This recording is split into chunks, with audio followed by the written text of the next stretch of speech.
mitana anjara toerana lehibe eto amin'ny toe-karen'ny firenena iray ny sehatry ny fizahantany.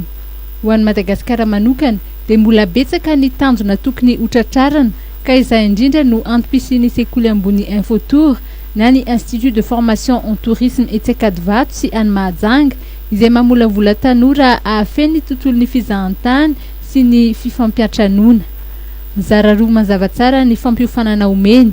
Ny voalohany dia ny formation modulaire izay mitaky ny mari-pahaizana BEPC, ny faharoa kosa dia ny formation initiale izay azahoana ny diplôme DTS na ny diplôme supérieur en tourisme ary ny licence amin'ny fizahantany sy ny fampiantranona. Ity farany izay efa nahazo ny habilitation avy amin'ny ministera piay ny taona 2024.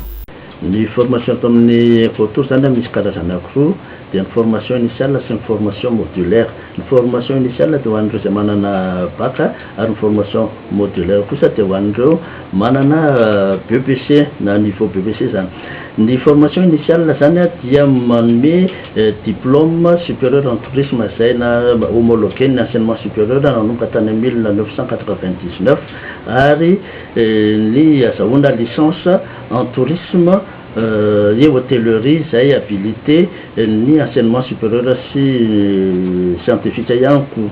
Ny mampiavaka ny formation izay omen'ny Infotour zany dia amin'ity taona ity dia tonga dia afaka mampiatra avy hatrany amin'ny alalana tour opérateur d'application satria manana tour opérateur d'application manomboka zao ny Infotour izay atao hoe Finaingo Travel. Azonareo jereva ny tour opérateur d'application io amin'ny adresse hoe www.finaingotravel.com dia hitanareo zany mombamomba azy. Ry ny fianarana noratovina dia matianina eo amin'ny tontolon'ny fizahantany sy ny fifampiantranona izy ireo satria mpampianatra efa manana traikefa 10 taonany maro no mizara ny fahalalany ho an'ireo mpianatra. Ankoatr'izay ny fisian'ireo mpiara-miombonantoka maro izay miara-miasa amin'ny sekoly mba ahafahan'ny mpianatra manao ny fianaran-kasa ao amin'ny taona faharoa sy fahatelo.